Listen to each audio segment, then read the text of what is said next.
తమిళనాడు రాజకీయాలు ఎప్పుడూ ఒక సినిమా స్క్రిప్ట్ను గుర్తు చేస్తాయి. ఇక్కడ సిల్వర్ స్క్రీన్ మీద వెలిగిన తారలే సింహాసనాన్ని శాసించడం ఒక ట్రెండ్. ఎంజీఆర్, కరుణానిధి, జయలలిత లాంటి లెజెండ్స్ తర్వాత ఇప్పుడు ఆ పొలిటికల్ స్క్రీన్ పై సరికొత్త సీన్ మొదలైంది. దళపతి విజయ్ తన తమిళిగ వెట్రి కళగం పార్టీతో 2026 ఎన్నికల్లో ద్రవిడ కోటల్ని బద్దలుకొట్టి ముఖ్యమంత్రి పీఠాన్ని అధిష్ఠించారు. విజయ్ పాలనలో తన మార్కు చూపిస్తూ ఉంటే ఇప్పుడు ఆయనకు బాక్సాఫీస్ రైవల్ అయిన తల అజిత్ కుమార్ పొలిటికల్ ఎంట్రీపై ఊహాగానాలు మొదలయ్యాయి. విజయ్ను ఢీకొట్టడానికి అజిత్ను రంగంలోకి దించాలని అన్నా డీఎంకే ప్లాన్ చేస్తోందా? అసలు తమిళనాట ఏం జరుగుతోంది? కళగం పేరుతో పార్టీని ప్రకటించినప్పుడు దళపతి విజయ్ 2026 ఎన్నికలే లక్ష్యమని టార్గెట్ ఫిక్స్ చేసుకున్నారు. అన్నట్టుగానే 2 ఏళ్లలోనే తమిళ రాజకీయ ముఖ చిత్రాన్ని పూర్తిగా మార్చేశారు. దశాబ్దాలుగా రాష్ట్రాన్ని ఏలిన డీఎంకే, అన్నా డీఎంకేలకు షాక్ ఇస్తూ విజయ్ టీవీకే పార్టీ అఖండ విజయం సాధించింది. ఈ దెబ్బకు స్టాలిన్ నేతృత్వంలోని డీఎంకే ప్రతిపక్షానికి పరిమితం అవ్వగా అమ్మ జయలలిత నిర్మించిన అన్నా డీఎంకే కోట పూర్తిగా కుప్పకూలిపోయింది.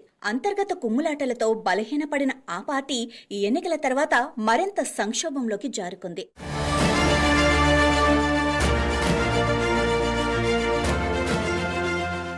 ఇప్పుడు పార్టీ ఉనికి కాపాడుకోవటానికి విజయ్ స్పీడ్కు బ్రేకులు వేయటానికి అన్నా డీఎంకే పెద్దలు ఒకే ఒక్క అస్త్రాన్ని నమ్ముకున్నట్లు తెలుస్తోంది. ఆ అస్త్రం పేరే తల అజిత్ కుమార్. జయలలిత బతికున్నప్పుడు అజిత్ను ఎంతగానో అభిమానించేవారు. అజిత్ పెళ్లికి కూడా ఆమె హాజరయ్యారు. ఒకానొక దశలో అమ్మ తర్వాత వారసుడు అజిత్ అనే ప్రచారం కూడా జరిగింది. సినిమాల్లో విజయ్, అజిత్ ఫ్యాన్స్ మధ్య ఉండే పోటీ గురించి అందరికీ తెలిసిందే. ఇద్దరికి సమానమైన మాస్ ఫాలోయింగ్ ఉంది. అందుకే పొలిటికల్ గా విజయ్ ను ఢీకొట్టాలంటే అంతే స్థాయి గ్లామర్, క్రేజ్ ఉన్న అజితే సరైనోడని అన్నా డీఎంకే భావిస్తోంది. కానీ అజిత్ మైండ్ సెట్ వేరు.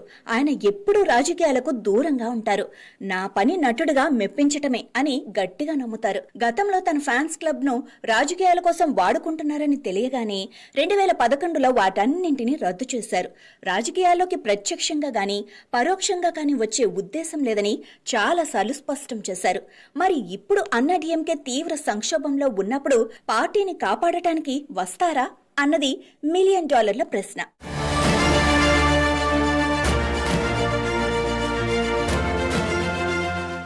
ఒకవేళ అజిత్ రాజకీయాల్లోకి వస్తే తమిళనాడు రాజకీయం విజయ్ వర్సెస్ అజిత్ గా మారిపోతుంది. బాక్సాఫీస్ దగ్గర మొదలైన వీరి పోటీ ఫోర్ట్ సెయింట్ జార్జ్ వరకు వెళ్తుంది. ఇది కేవలం ఇద్దరి హీరోల మధ్య పోరు కాదు, 2 భిన్నమైన సిద్ధాంతాల మధ్య యుద్ధం. ఒకవైపు గ్రౌండ్ లెవెల్లోకి దూకిన విజయ్, మరోవైపు రాజకీయాలకు దూరంగా ఉండే అజిత్.